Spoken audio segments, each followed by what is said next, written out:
Savez-vous pourquoi on compare souvent les bébés à des éponges très absorbantes?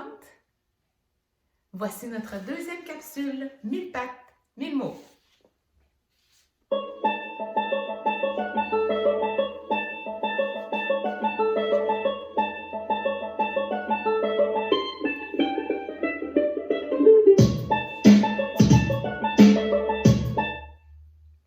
Au cours des toutes premières années de vie d'un enfant, les connexions nerveuses de son cerveau se développent à un rythme très rapide. Il absorbe et emmagasine comme une éponge le maximum d'informations par les sens et par le mouvement. Il doit être en action. Il développe progressivement son corps et ce qu'il est capable de faire et d'exprimer. Place au jeu et au plaisir. Ma première activité aujourd'hui, c'est d'encourager Rosie. Alors, on va essayer d'encourager Rosie, votre enfant ou votre enfant à vous, à venir déposer des objets dans un contenant cylindrique. Alors, ici, j'ai un contenant quand même assez grand. Selon l'habileté de votre enfant, la circonférence peut être plus grande ou plus petite. On prend des objets. Moi, j'ai des balles. Ça peut être n'importe quel objet que vous avez à la maison qui entre facilement dans votre contenant. Et là, on démontre à l'enfant, on dépose des balles dans le cylindre et on l'incite à le faire lui aussi. On l'encourage, on le félicite pour ses efforts, même s'il ne réussit pas. Puis s'il réussit, bien tant mieux. Hein? Bravo Rosie, tu l'as tout rempli le contenant. Alors, ça permet à l'enfant, ça, de pratiquer l'ajustement des yeux avec le mouvement de ses doigts et de la main. Ça pourra l'aider énormément quand il va venir le temps d'écrire entre des lignes ou de suivre des tracés. Voilà ma première activité.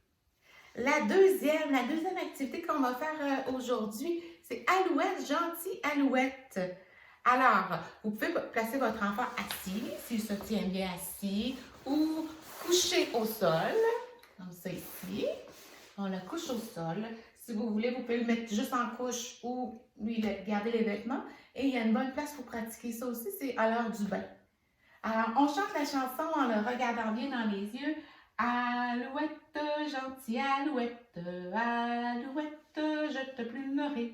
Et là, quand on arrive à la phrase ici, on va toucher à la tête. Alors, on dit « Je te plumerai la tête » et là, on touche la tête. « Je te plumerai la tête » et là, après ça, on continue. On refait la chanson.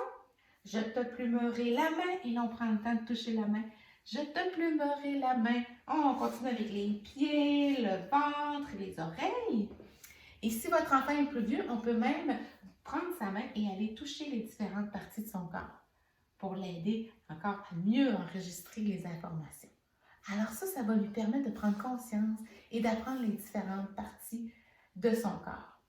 Ça va l'aider éventuellement à développer une meilleure coordination de ses gestes, ce qui pourrait être très utile dans la manipulation du matériel scolaire comme le crayon, les livres, les aiguisoirs.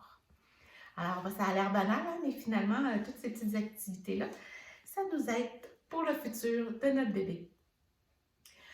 Donc, c'est déjà les deux activités que j'avais à vous présenter aujourd'hui et j'ai bien sûr mon petit conseil pour cette capsule. Alors, écoutez bien, moins possible, limitez les mouvements du bébé en le plaçant longtemps et régulièrement dans des sièges, des balançoires. Comme j'ai dit tantôt, c'est par le mouvement que l'enfant se développe.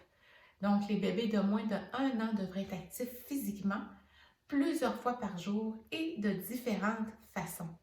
Et s'ils ne se déplacent pas encore, ils devraient être mis sur le ventre lorsqu'ils sont éveillés, bien sûr, et ce pendant au moins 30 minutes réparties dans la journée. Alors voilà, c'est tout pour notre deuxième capsule. Donc, je vous invite à essayer ces activités avec vos petits loups et vos petites princesses. Et si vous avez des commentaires ou des questions, n'hésitez pas à communiquer avec nous, ça nous fera plaisir de vous parler.